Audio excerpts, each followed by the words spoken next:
Marcos 14 al 31, y lo que hemos visto es que en los primeros dos estudios que hemos visto en este evangelio vimos que nos presentaron a dos personajes, si recuerdas.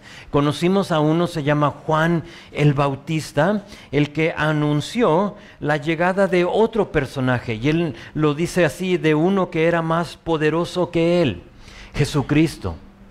Juan simplemente anunció, preparó el camino, y ¿sabes lo que hizo? Se hizo a un lado. O sea, él es, no me vean a mí, yo estoy haciendo esto, pero ahora ya que él está aquí, como lo vimos la semana pasada, Juan se hizo a un lado, y te vas a fijar que de este punto en adelante, el enfoque, la escena cambia de Juan a Jesús. Empezamos con Juan en el desierto, pero aquí ya todo cambia. El resto del libro se tratará de la vida de Jesús. Hoy es el inicio de eso. Jesús vino a este mundo con un plan, con un propósito, y hoy nos toca ver cuál es ese propósito. Ahora, quiero ser muy directo en esto, porque con frecuencia la iglesia lo tiene al revés. Tenemos las cosas equivocadas como iglesia en general. Pensamos que Jesús vino a hacer milagros, a sanar, a expulsar demonios. Ahora, todo eso lo vamos a ver hoy. Pero a veces pensamos y se nos olvida que no vino necesariamente para eso. Que nos quede muy claro que Jesús vino para salvar al ser humano de su pecado. Esa es la mayor necesidad que tenemos. Lo que pasa después de eso es extra. Se puede decir que es la cereza que está sobre el pastel. Lo menciono porque algo pasa en ciertas iglesias que nos olvidamos de eso, y de pronto todo el enfoque es en lo sobrenatural, y las reuniones se tratan en solo eso. El otro día estuve viendo un video de alguien, no recuerdo, tú sabes, en las redes sociales a veces como que te pierdes y le picas y le picas y le picas, y de pronto dices, ¿y cómo llegué a ver esto? Y estaba viendo un video de un servicio, no sé en qué iglesia, dónde fue, pero el pastor, creo era el pastor, lee un pasaje de la Biblia. O sea, era toda la reunión, eran más de una hora. Empieza con leer un pasaje de la Biblia en la cual Jesús sanó y levantó y hizo milagros, y el resto de su tiempo, ¿sabes lo que hizo?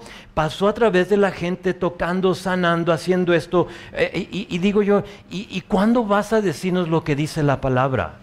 O sea, ¿por qué te enfocaste, usaste la Biblia como plataforma para ahora hacer lo que tú quieres hacer? Y no que es malo, no que Dios no sana, Dios sigue sanando, Dios sigue haciendo milagros, pero a veces se nos olvida cuál es el punto. Se pierde el verdadero mensaje, que es que Jesús dio su vida para perdonar el pecado del mundo. Y si jamás te sana de lo que tú padeces, Dios sigue siendo un Dios bueno. Y Dios sigue siendo un Dios que te rescató de tu pecado. ¿Qué más quieres? ¿Qué más quieres? En mi opinión, creo que hay un equilibrio, porque digo eso y dices, híjole, el pastor como que está opuesto de que esas cosas sucedan. Absolutamente no. Creo que hay un equilibrio. Hay unos que niegan todo lo sobrenatural. Y no los voy a nombrar, tienen denominación, tienen nombre, y lo niegan absolutamente todo, y su enfoque es solo en evangelizar y en salvar a todo aquel que no conoce a Jesús. Mientras que hay otros que su enfoque es todo en lo sobrenatural y se olvidan de lo esencial, de lo que hizo Jesús. Creo que lo que vamos a ver hoy nos muestra que el equilibrio del cual hablo está en no perder el enfoque de salvación, mientras a la misma vez no menospreciar lo sobrenatural, porque Dios sigue haciendo lo sobrenatural, lo milagroso. Para explicarlo, creo mejor, lo voy a explicar con el título que le di al mensaje. Si tomas notas y haces apuntes, va a ser esto. Son 3 palabras. Es ven, cree y ve. Ven, cree y luego ve. Creo que tendremos ese equilibrio si mantenemos este orden en cuanto a Jesús, en que primero vamos a ver, vamos a venir a Él, discúlpame, y luego vamos a creer y luego vamos a ver lo que Él hace o lo que Él ha hecho. Ven, requiere, cuando digo ven, estoy hablando de que se requiere que primero vengamos a Él. Sin primero venir a Él, jamás vamos a experimentar salvación o lo sobrenatural. Es esencial que primero vengamos a Él. Después de venir es creer, porque de nada te sirve venir a Jesús y no creer en Él. Y cuando digo creer, no es solo como sí creo que hay un Dios, porque la palabra dice que aún los demonios creen y tiemblan. ¿Sí? Entonces tú crees, pero por lo menos ellos tiemblan. ¿Y tú qué? ¿Sí? O sea, tú solo crees, o sea, creo que hay un Dios, pero ¿ha impactado tu vida? Y ahorita vamos a desarrollar eso de creer, pero de nada sirve venir a Él y no creer. Muchos quieren venir, pero no quieren creer. Quieren venir, pero no quieren creer. Es decir, quieren venir a ver lo sobrenatural, pero jamás rendir sus vidas a Él. Ahora, el que viene y el que cree, entonces tiene el lujo de, ¿qué crees? De la tercera cosa, de ver, de ver. Después de creer, el privilegio es ver lo que Jesús hace. Ahora, la mayor parte de este capítulo se dirige a lo sobrenatural, pero que jamás se nos olvide el venir y el creer. Y eso lo veremos en nuestro estudio. De hecho, lo vamos a dividir de esta manera el texto. Versículo 14 a 20 se va a enfocar en venir a Él y creer. Entonces ven y cree, versículo 14 a 20. Y luego de versículo 21 a 31 es ver. Nos toca ahora ver. Y vamos a ver unas personas que vinieron, que creyeron y que ahora están viendo. Entonces ve conmigo versículo 14 en esta división que le pusimos ven y cree, y dice así versículo 14. Después que Juan fue encarcelado, Jesús vino a Galilea predicando el evangelio del reino de Dios. Ahora, Juan el Bautista había sido encarcelado porque, si sabes la historia, y más adelante nos lo va a decir, le llamó la atención a Herodes. Y le llamó la atención a Herodes porque él había tomado la esposa de su hermano Felipe, y Juan le dijo que eso no se valía hacer. Y por decirle eso, por llamarle la atención a este hombre, lo arrestan, lo van a encarcelar. Y Marcos aquí en capítulo 6, cuando lleguemos a ese capítulo, vamos a ver que él nos va a detallar la historia en lo que nos cuenta de la muerte de Juan. Porque no, ahorita solo está encarcelado, pero vamos a ver que va a morir por lo que él ha hecho. Pero aquí nos da Marcos como un punto de referencia en tiempo, y nos dice que en esos tiempos, cuando Juan había sido arrestado, Jesús hace ¿qué? Dice que fue a Galilea predicando el evangelio del reino de Dios. Ahora, Galilea es la área al norte de Jerusalén, al norte de Judea. Allí en esa región había más de 200 pueblos, o sea, es una provincia, es un lugar grande en los cuales se estima que habían mínimo 3 millones de personas en toda la provincia de Galilea. Era una área muy grande, era una área muy espaciosa, y ahí empieza Jesús su ministerio. Ahora, lo siguiente es clave. Vean lo que hacía. Dice que ¿qué hacía? Predicaba el evangelio del reino de Dios. Ahora, esto es importante porque veremos que antes de hacer un milagro, antes de sanar a cualquier persona, de levantar a un cojo, de darle vista a un invidente, Marcos nos dice cuál era el propósito de Jesús. ¿Cuál era? Predicar. Predicar. Jesús, fíjate, no era una persona que hacía milagros y predicaba, sino que era un predicador que hacía milagros. Pero ¿ves cómo a veces lo tenemos un poco al revés? Aquí nos dice, empieza Juan diciéndonos quién era Jesús. 14 veces en el Evangelio de Marcos, él va a usar esta palabra de predicar. Predicar. Veremos a través de este libro que cada vez que Jesús entraba a un pueblo nuevo, su enfoque era predicar, compartir el Evangelio del reino de Dios. Ahora, predicar es simplemente ser un heraldo oficial que trae noticias. Eso es un predicador. Es una persona que trae, un heraldo, o sea, va a compartir algo. Y aquí te dice lo que compartía, el Evangelio del reino de Dios. Entonces nos dice que a qué vino, y en verso 15 nos dice lo que predicaba. Ve conmigo versículo 15, diciendo: el tiempo se ha cumplido y el reino de Dios se ha acercado, arrepentíos y creed en el Evangelio. La palabra tiempo dice, el tiempo se ha cumplido. Para nosotros tiempo es tiempo, pero para el griego tenían varias palabras, dos de ellas, una de ellas es cronos, de donde nosotros sacamos nuestra palabra cronómetro, ¿sí? Es qué hora es. Cronos es qué hora es. Ok, son las 10:45. Ese es cronos. Pero aquí la palabra griega para tiempo es kairos. Kairos, que significa un tiempo fijo, un tiempo definido, un tiempo oportuno para tomar acción. Y lo resalto porque si recuerdan al principio les había dicho cuando primero empezamos este libro que después de 400 años de silencio entre Malaquías, el final del Antiguo Testamento, al Nuevo Testamento, a la venida de Juan el Bautista, habían pasado 400 años de silencio y fíjate, aquí se llega el momento predeterminado por Dios y Jesús llega para tomar acción y dice: arrepiéntanse y crean en el Evangelio. Ahora noten que arrepentimiento va de la mano con creer. Porque de nada te sirve arrepentirte pero no tener en qué creer. O sea, te arrepientes pero ¿en qué crees?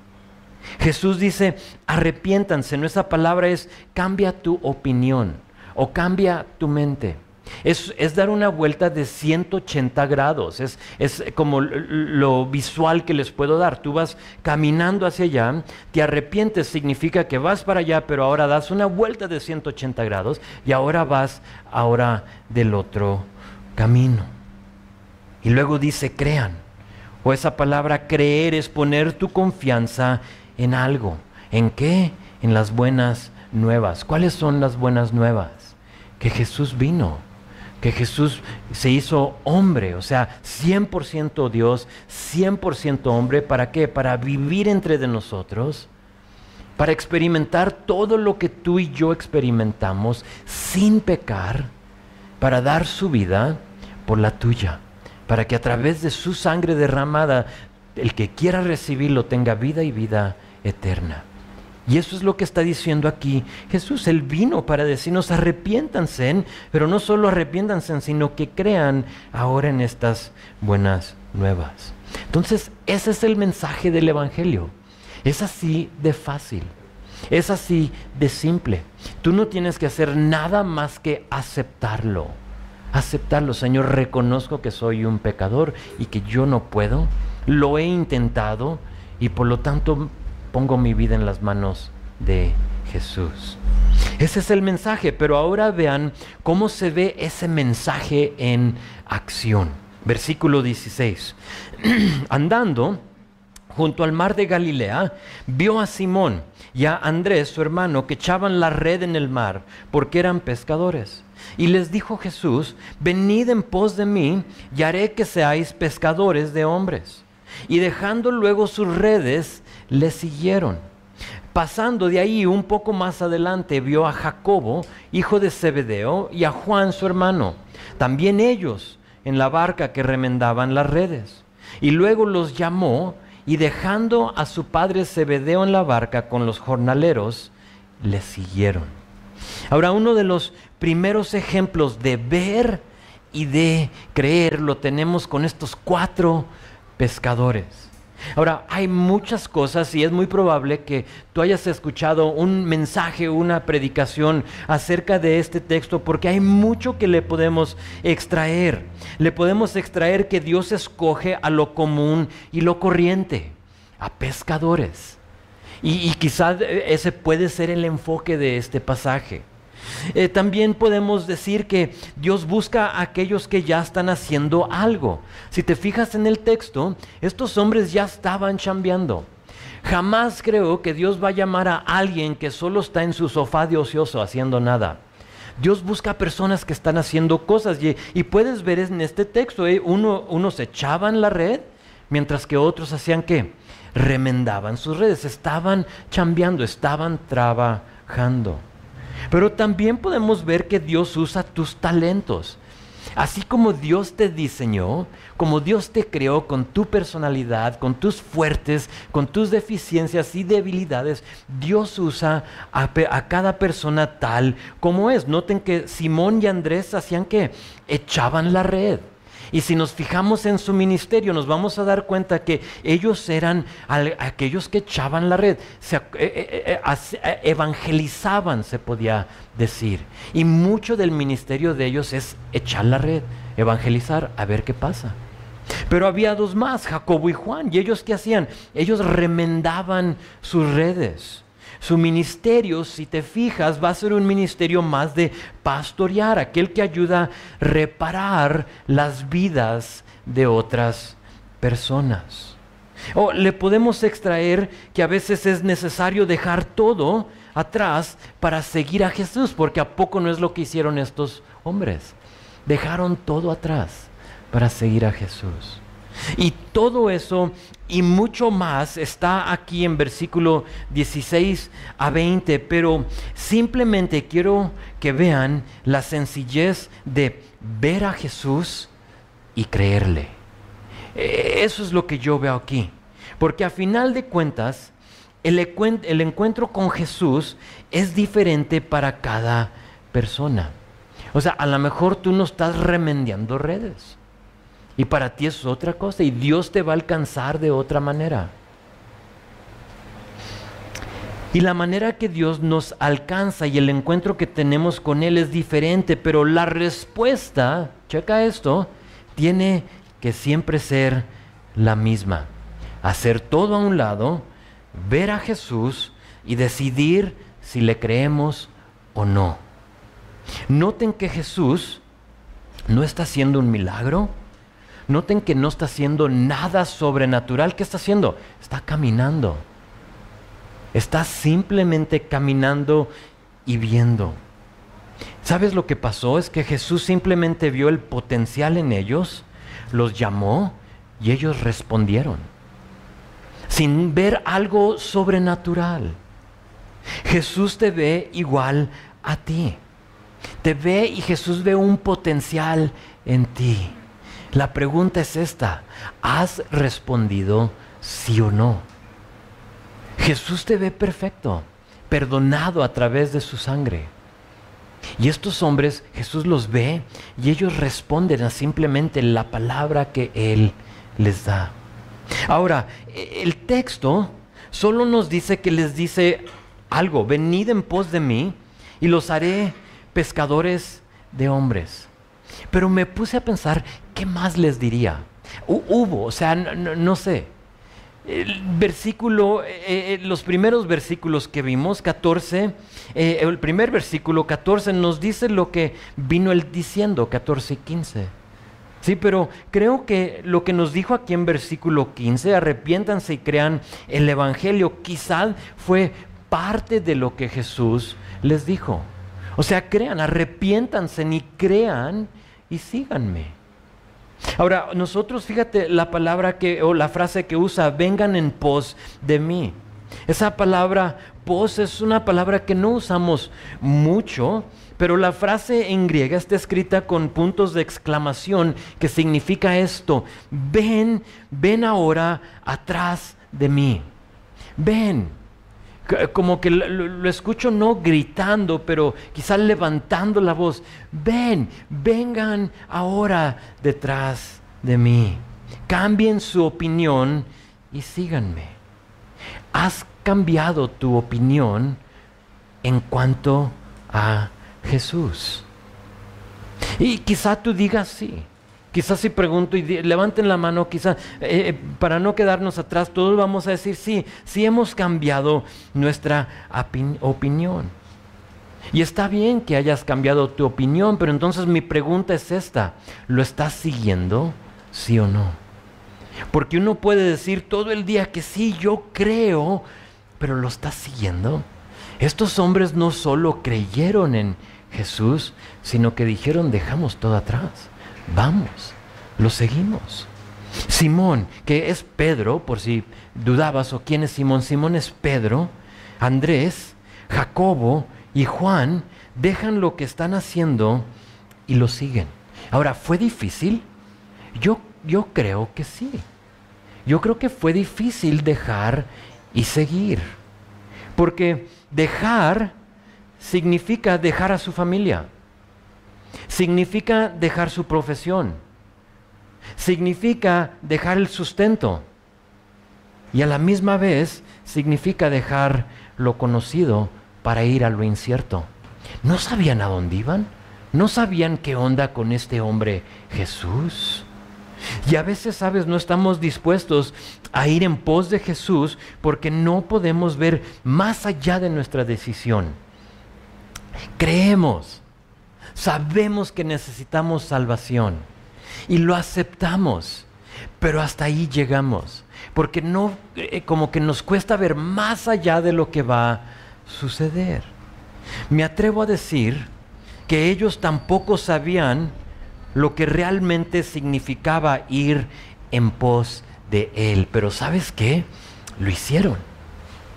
Ir en pos de ti, ¿qué significa eso?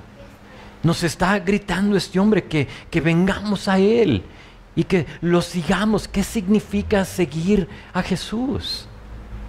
¿Y qué vamos a hacer? ¿Y cómo vamos a tener sustento para nuestra familia? Ahorita nos vamos a dar cuenta que Pedro tenía familia. No tienen idea lo que está por suceder, pero ¿sabes lo que hicieron? Obedecieron. Vamos, vamos. La decisión ya la tomaron, vamos a ir. Y cuando tú y yo hacemos lo que ellos hicieron, nos arrepentimos primeramente y seguimos a Jesús, vemos lo siguiente. Nuestra segunda división ve versículo 21. Y entraron en Capernaum. Entonces ya ahorita lo van siguiendo, ¿sí? Van detrás de Jesús. Y entraron a Capernaum. Y los días del reposo, entrando en la sinagoga, enseñaba a Jesús. Ahora, la primera cosa que vieron fue la autoridad con la cual hablaba Jesús. Jamás la van a ver si no lo siguen. Jamás vamos a ver nosotros la autoridad de Jesús si no lo seguimos. Entra Jesús. Y la banda, ahora ya tiene una banda de 4 y van así, yo los veo como a patitos, ¿no? Siguiendo a la mamá, ¿no? O sea, ahí van siguiendo a Jesús y vienen y entran a la sinagoga como lo hacía todo buen judío en el día de reposo. Era lo que hacían, así como nosotros nos reunimos en domingo, ellos hacían lo mismo, solo que lo hacían en el día de reposo, que es el día de reposo, es el sábado, que para ellos empieza el viernes al atardecer hasta el sábado al atardecer. Entonces, si tú dices, yo observo el sábado, asegúrate que lo estás observando del viernes en el atardecer hasta el sábado al atardecer. Y eso es lo que están haciendo, es el sábado. Entonces es el sábado por la mañana, se reunían y para ellos un culto era similar al nuestro, en que había cánticos, se reunían y había cánticos, cantaban algunas canciones y luego un principal de la sinagoga, ahorita no lo nombra, lo que hacía esa persona es que habría un rollo no el rollo así como de guayaba, como el que tenemos aquí, no rollo de guayaba, habría un rollo, o sea, no eran libros, eran rollos en ese tiempo, y abría el rollo y leía de él. Pero, en esta ocasión llegó Jesús. Y como era la costumbre, si había un rabino o un maestro, se puede decir, visitando tu iglesia o tu sinagoga, se les daba la oportunidad de compartir.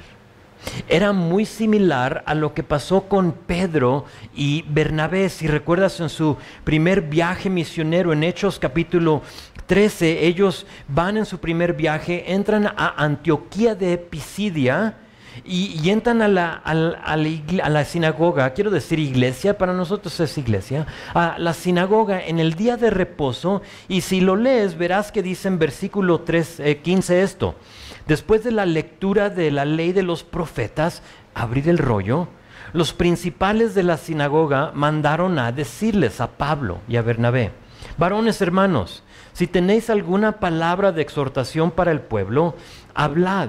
Entonces Pablo, levantándose, dice, compartió. Entonces aquí está pasando la misma cosa.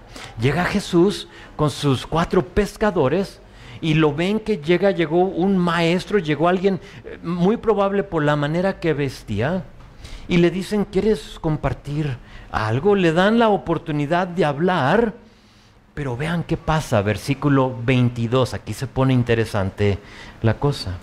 Se admiraban de su doctrina, empieza a hablar, porque les enseñaba como quien tiene autoridad y no como los escribas.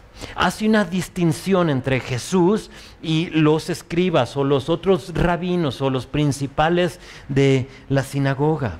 Jamás habían visto o escuchado a alguien enseñar de esta manera, porque en general, cuando compartía un maestro o un rabino, ¿sabes lo que hacía? Es que citaba a otro rabino. Entonces, rabino fulano de tal dice esto o dice el otro, y hablaba sin autoridad porque solo estaba repitiendo lo que otra persona ya había dicho. Si sabes tú un poquito de la cultura judía, de cómo ejercían eso del sacerdocio y lo demás, tú sabes que un rabino escogía a sus estudiantes y les enseñaba. Entonces, dependiendo quién era tu rabino, de ahí recibías tú como tu doctrina. Entonces tú crecías con él y de pronto tú podías citar lo que te había dicho el rabino. Jamás habían escuchado a alguien como Jesús. Y Jesús llega, se para, empieza a hablar, y ¿sabes lo que pasa? No cita a nadie. Jesús simplemente habló Biblia. Todo lo que dijo brotó dentro de él. Es lo que está pasando aquí, y ven que hay una autoridad en Jesús. Entonces, esa es la escena. ¿Sí están conmigo? Jesús llega, nota que no está haciendo milagros, nota que no está sanando a nadie. Él llega, abre la palabra y empieza a enseñar. Pero algo interesante pasa en versículo 23. Vean conmigo 23. Había en la sinagoga de ellos un hombre con espíritu inmundo que dio voces, diciendo: ¿qué tienes con nosotros, Jesús Nazareno? ¿Has venido para destruirnos? Sé quién eres, el Santo de Dios. Pero Jesús le reprendió diciendo: cállate y sal de él. Y el espíritu inmundo, sacudiéndolo con violencia y clamando a gran voz, salió de él. Y todos se asombraron de tal manera que discutían entre sí, diciendo, ¿qué es esto? ¿Qué nueva doctrina es esta que con autoridad manda aún a los espíritus inmundos y le obedecen? ¡Wow! O sea, imagínate, a mí, en los 5 años que tenemos aquí, jamás nos ha sucedido esto. Jamás. ¿Puede suceder?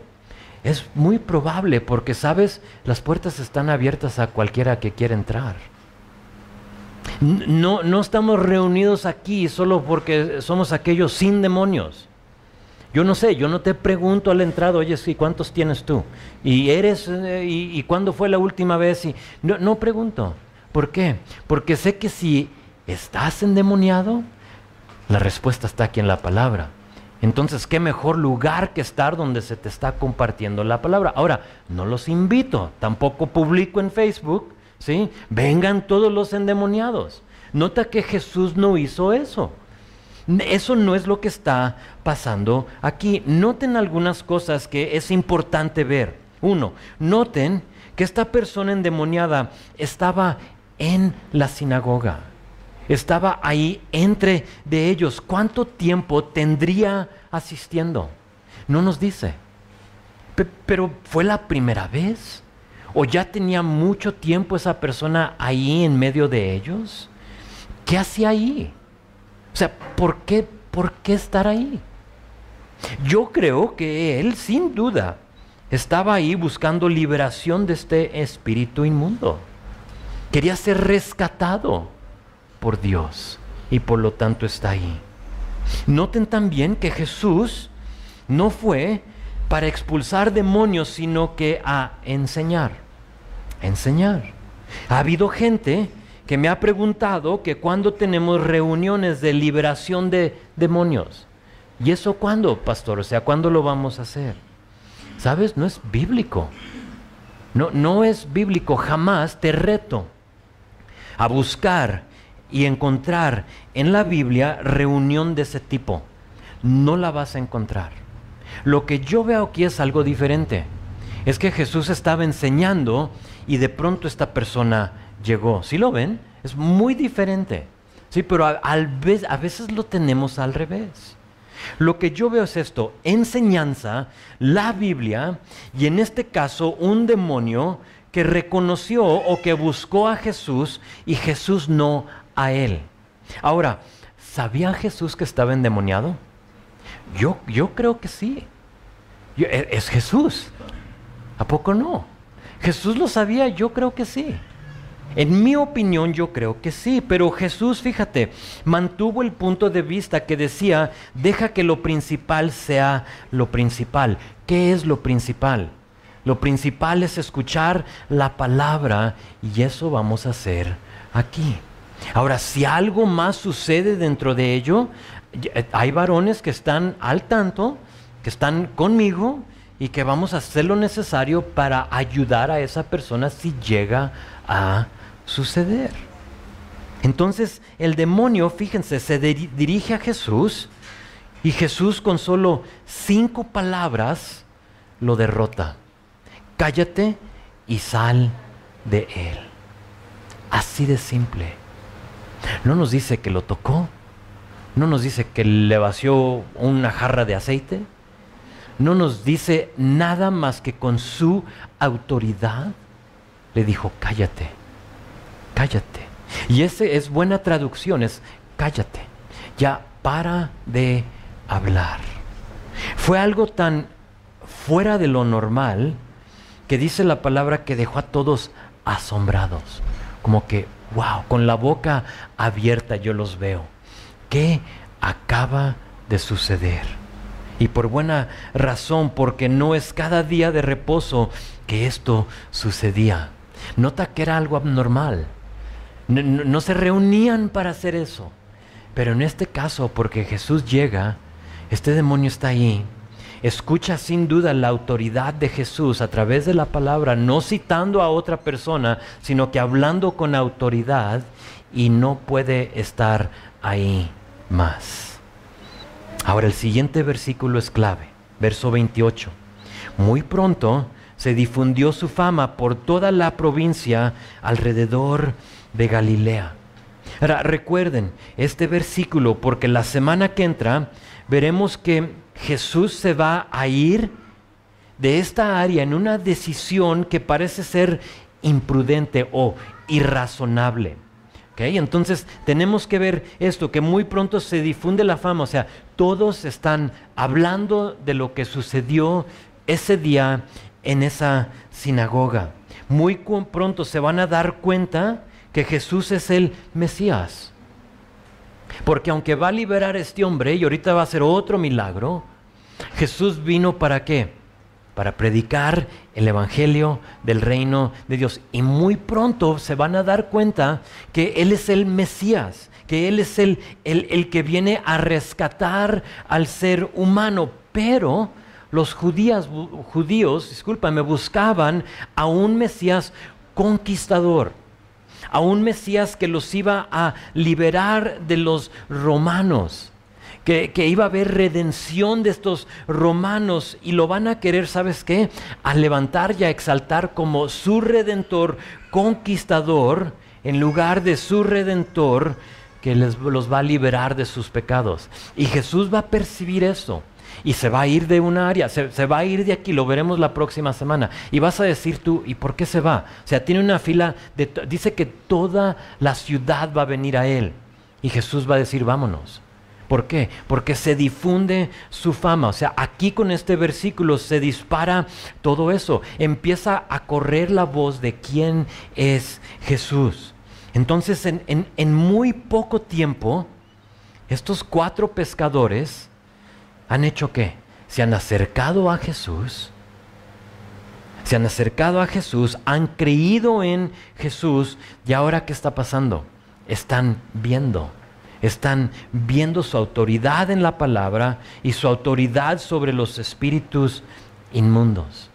Pero no es todo, no es todo. Seguimos con versículo 29. Dice esto: al salir de la sinagoga, vinieron a casa de Simón y Andrés con Jacobo y Juan. Y la suegra de Simón estaba acostada con fiebre y enseguida le hablaron de ella. En lugar de dejar a Jesús en la sinagoga, se lo llevan a la casa. Una súplica: no dejes a Jesús en la iglesia. ¿Sí se fijan que se lo llevaron? Ven con nosotros, ven. Llévatelo a la casa.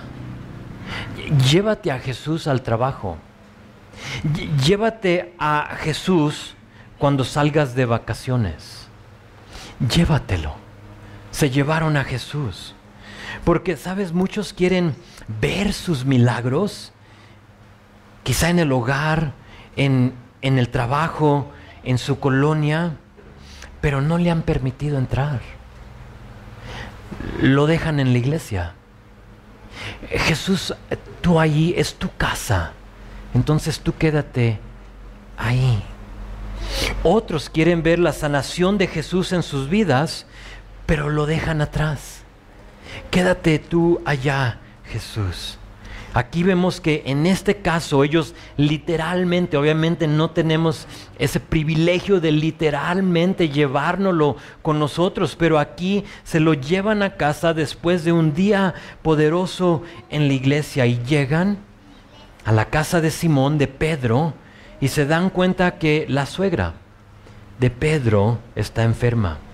Ahora, no mencionó la esposa de Pedro, pero para tener suegra necesitas tener ¿qué? Esposa. Entonces Pedro era un hombre casado. Lo menciono porque algunos nombran a Pedro como ¿qué? Como el primer ¿qué? Papa. Y si era realmente el primer papa, aquí vemos que esto lo hubiera descalificado, porque no pueden estar casados. O sea, no se les permite. Pero aquí bien nos dice que Pedro tenía una suegra, tenía familia. Era igual que tú y yo. Pero bueno, esta señora, su suegra, está enferma y lo lo llevan, vean lo que hacen, verso 30, le hablaron a Jesús de ella, entonces llegan, sin duda tienen hambre, van a comer, pero se dan cuenta que está enferma esta mujer y le hablan a Jesús de ella. Ahora, lo sé, es cierto, no tenemos a Jesús literalmente con nosotros como ellos, pero como ellos, o como aquellos que se han acercado y han creído, sí tenemos acceso a Jesús, igual que ellos. Tú y yo le podemos hablar a Jesús de nuestras suegras, de nuestros padecimientos. Quizás tu suegra es tu padecimiento, no es mi aguijón en la carne, mi suegra. Háblale a Jesús de ella. Háblale a Jesús. Ahora, no es que no se están quejando, ¿sí? Sino que la están llevando a los pies de Jesús. Jesús, haz algo maravilloso, por favor, con ella, te necesita. Ahora pregunto, ¿cuántos estarían en la reunión en esa sinagoga? Sabes, yo he estado ahí en esa sinagoga. Cuando vas tú a Capernaum, a Israel, ya no está esta sinagoga, están los cimientos y sobre de ella construyeron ya después otra sinagoga que ahora son las ruinas que está ahí. Sí, pero los cimientos los ves de esta sinagoga. Ahora esa sinagoga la quemaron después y por eso construyeron una otra sinagoga y a esa entras tú las ruinas y creo yo por la manera que se sentaban y que ejercían los servicios ahí, según lo que yo entiendo, a lo mejor 100 personas, o sea, no era un edificio muy grande, no lo es. Y eran quizás 100 personas, pero realmente no sabemos, pero noten que los que llevaron a Jesús a casa fueron los que habían creído en Él. Ellos ya habían creído en Él. Mi punto es este. Estamos a punto de ver la semana que entra que muchos tenían necesidad en esta ciudad, pero no todos se lo llevaron a casa. Se va a poner en fila toda la ciudad. Ponle que una cuarta parte de la ciudad estaba allí en esa sinagoga y vio la necesidad, pero ninguno de ellos dijeron: Jesús, ¿puedes venir a mi casa? Hay un problema, hay una situación, necesito que tú vengas. Los únicos que se llevaron a Jesús fueron los que habían creído en Él. ¿Y sabes qué? Eso aplica a nosotros, porque muchos quieren los beneficios de Jesús, pero no el compromiso. Muchos quieren hacer fila, ¿sí? Pastor, ora por mí, por esto. Y quieren hacer fila y quieren que Jesús haga algo milagroso en sus vidas, pero no se lo quieren llevar a casa. Y no se vale. Dios le está hablando a alguien aquí esta mañana, sin duda. Quizá eres tú. ¿Quieres que Jesús sane tu casa? ¿Quieres que Jesús componga tu matrimonio o que te libere de esa adicción o de esa enfermedad, pero Jesús no forma parte de tu vida? Solo le has dicho: ¿puedes venir a mi lado? O sea, sígueme en mi vida. Pero si yo recuerdo bien, cuando Jesús habla de ser el buen pastor, dice que sus ovejas lo escuchan y lo siguen. No que lo escuchan y le dicen: sígueme a mí. Quizá quieres ver, pero no quieres acercarte y creer. Quieres que forme parte, crees en el milagro de Jesús, pero hasta ahí llega tu compromiso. Porque ¿sabes qué? Llevarte a Jesús a casa, ¿sabes lo que significa? Que va a entrar y va a ver la cocina. Ya caray, ¿y cuándo fue la última vez que lavaron trastes aquí? Y no solo va a entrar a la cocina, sino que va a entrar a la recámara. ¿Y cada cuándo alzas la cama, amigo? Y va a entrar a la recámara, pero también va a entrar a la sala, pero de tu vida. A la cocina, a la recámara, a la sala, a toda parte de la casa que compone tu vida. ¿Está bien aseada tu casa para dejarlo entrar? Ojalá que tu respuesta fue no. Espero que tu respuesta sea no, porque ¿sabes qué? Esa es la respuesta correcta. Esto es clave y creo que vamos a concluir con ello. Fíjate, ten eso en mente, que Jesús no busca entrar a una casa que está bien aseada, a una vida que está bien recogida, sin ni un traste sucio. Fíjate, la suegra de Pedro no estaba en ninguna condición para recibir a Jesús, pero es ahí donde pudieron experimentar el milagro. Ella está en cama. Y si tú has tenido calentura, tú sabes lo que se siente, el cuerpo cortado, ¿sí? De escalofríos, débil, todo lo demás que acompaña esa enfermedad, ¿sí? Y muchos dicen, déjenme, me limpio, déjenme aseo un poco antes de entregarme a Cristo, mientras que Él te diría, no. Mejor déjame entrar, déjame ver lo enfermo, déjame ver lo sucio, déjame ver lo desordenado y lo caótico de tu casa para ponerlo en orden. ¿Y sabes lo que pasa cuando Jesús entra y lo dejas entrar a ese caos que es tu vida? ¿Qué sucede cuando tú le das acceso a lo más profundo de tu corazón? Nos queda un más versículo. Ve versículo 31. Entonces él se le acercó y la tomó de la mano y la levantó e inmediatamente le dejó la fiebre y ella les servía. ¿Qué pasa? ¿Qué pasa cuando dejamos a Jesús entrar a nuestra vida? No estoy hablando de que le dices, ven, sígueme, sino que tú le dices, Señor, aquí está lo sucio de todo. Aquí está lo que nadie más ve, porque a mí no me gusta tener visita, entonces nadie ha entrado a mi casa, dices. Y nadie ve el desorden que es mi vida.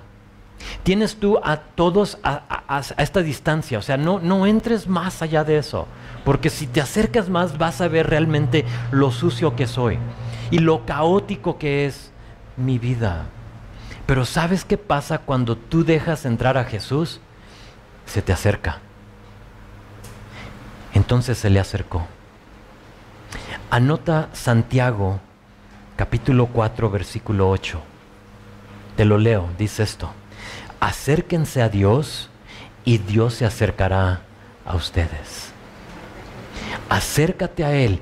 Ellos primero vieron o vinieron y ellos creyeron en Él y ahora están viendo lo que Jesús puede hacer en la vida de un ser humano. Jesús se acerca y nota lo que hace. La toma de la mano y la sanó. Qué hermoso, ¿no? La toma a esta mujer que está, obviamente necesita ser sanada. No le dice nada, o por lo menos no registra que le dice nada. Simplemente la toma de la mano en un acto que yo lo veo como de ternura. O sea, la toma de la mano y la sanó. Y dice que inmediatamente le dejó la fiebre. Quizá tu enfermedad, quizá lo caótico de tu vida no se va a desaparecer igual a lo que pasó aquí con ella. Pero ¿sabes qué?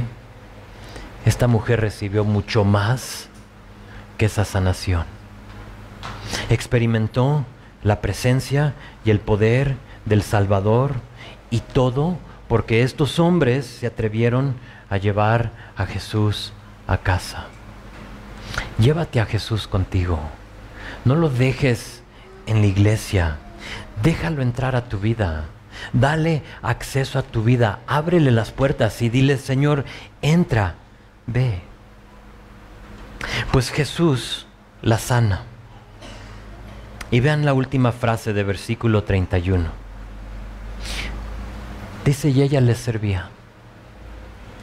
Y ella les servía, me gusta. No sé tú, pero después de una calentura, de una enfermedad tal como esa, yo no quiero servir a nadie. Quiero que me sigan apapachando y sirviendo, y me traes por favor a la cama, y me acercas esto, y queremos que nos sigan apapachando, ¿verdad? Pero fíjate lo que hizo esta señora. Le servía. Mi punto y lo que quiero notar aquí es que el servicio vino después de la sanación. Después. Hay algunos que quieren servirle, pero siguen con fiebre. Jesús no ha rescatado tu vida. No le has dado permiso a Jesús que te rescate de tu pecado. Oh, pero bien le quieres servir. Quieres hacer. Porque muchos de nosotros hemos nacido y nos hemos creado en ese tipo de religión. Donde si hacemos, haz algo, da algo. Para sentirte bien, nos sentimos bien. Pero nota que aquí ella primero tuvo que ser sanada y después sirvió. Porque el único requisito para servir a Jesús es que primero Él te haya sanado. Ahora, en nuestro contexto no estoy hablando de sanación física, pero de sanación espiritual. Lo he dicho y lo digo una vez más. Dios no quiere nuestro servicio. Dios quiere nuestra obediencia, nuestro corazón. Es lo que Dios quiere de ti. Dios quiere que el orden siga siendo igual, que vengamos a Él, que seamos aquellos que creen en Él, que rendimos nuestras vidas a Él y que luego veamos lo que Él está haciendo. Quizá alguien aquí tiene las cosas fuera de orden. Quieres ver, pero no has creído.